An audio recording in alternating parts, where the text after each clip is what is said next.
माननीय मेरे महबूब अध्यक्ष महोदय,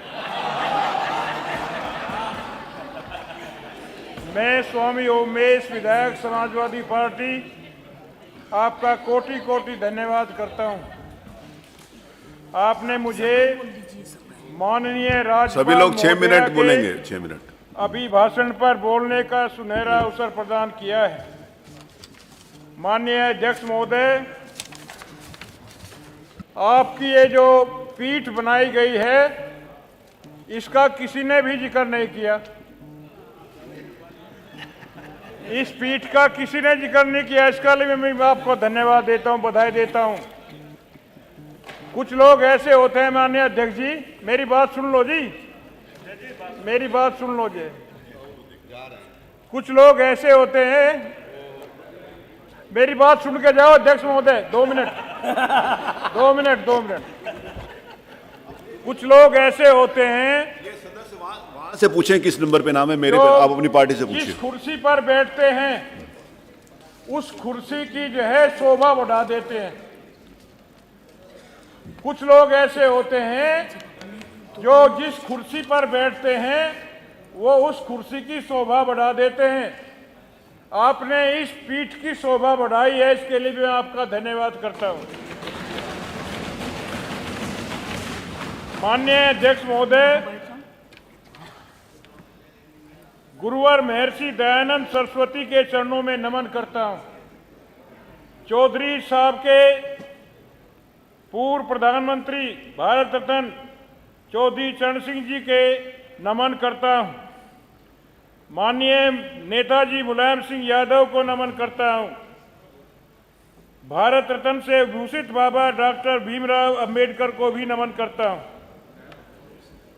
माननीय अध्यक्ष महोदय, मैंने जो माननीय राज्यपाल महोदय ने अभिभाषण को पढ़ा है, मैंने उसको कई बार उलट पुलट करके पढ़ा, लेकिन उसमें महर्षि दयानंद के बारे में कोई बात नहीं लिखी है, जिसने नारी का सम्मान बढ़ाया है, जिसने नार्यस्तु पूजन्ते रमन्ते तत्र देवता, ये बात कह करके अमर ग्रंथ संहिता प्रकाश में नारी का सम्मान बढ़ाया है, उसका कोई भी जिक्र उसमें नहीं किया गया है। माननीय राज्यपाल महोदय ने अपने अभिभाषण में किसानों के गन्ने की भुगतान की बात कही है। ये कोई एहसान नहीं किया है, गन्ना देता है किसान, उसका भुगतान होना चाहिए। गेहूं किसान के खाते में जाने वाली धनराशि में से 20 रुपए प्रति क्विंटल काट लिया जाता है। प्रदेश में 7 एक्सप्रेस वे बनाने की बात कही है, लेकिन ये कहीं नहीं लिखा कि मजदूर की साइकिल कौन से रास्ते से चलेगी। ये कहीं नहीं लिखा ट्रैक्टर कहां जाए, कहां से चलेगा। माननीय महोदय, जल मिशन का ढिंढोरा पीटा जा रहा है, 30% भी कार्य पूर्ण नहीं हुआ है। प्रदेश में कारागारों के निर्माण करने की बात करी है, लेकिन कहीं भी मानव के निर्माण करने की बात नहीं कही है। कहीं भी नहीं कही है मानव के निर्माण करने की बात। इसलिए मैं कहना चाहता हूं, कितने भी कारागारों को निर्माण करा लें, अपराध बढ़ते जाएंगे। लाखों लाखों कारागार बनाकर भी पूर्ति नहीं कर पाएंगे। माननीय महोदय, नौजवानों के बारे में कोई बात नहीं की है, इसलिए मेरे से पूर्व वक्ताओं ने अपराधों के बारे में, अभी जो है अपराधों के बारे में कितना जबरदस्त हंगामा हुआ यहाँ पर। पूरी सरकार में अपराध बढ़ते जा रहे हैं।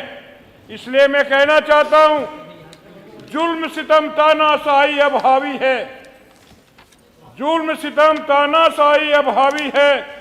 माँ बहनों की इज्जत धूल में मिलाई है। हिंदू मुस्लिम सिख ईसाई सबका सपना कहाँ गया, ढूंढ रही है नम आंखें वो भारत अपना कहाँ गया, वो भारत अपना कहाँ गया।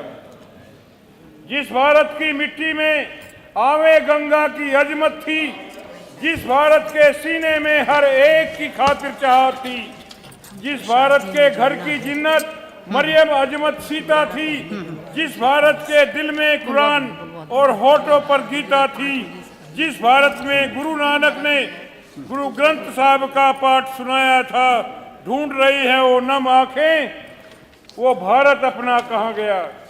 वो भारत इकबाल ने जिसको रस के जना बताया था, जिस भारत की अजा में शामिल होकर शंखें बजती थी, जिस भारत की मूरत जुम्मन के हाथों से सजती थी, अशफाक उल्लाह बिस्मिल का वो सूली चढ़ना कहाँ गया। ढूंढ रही हैं वो नम आंखें, वो भारत अपना कहाँ गया।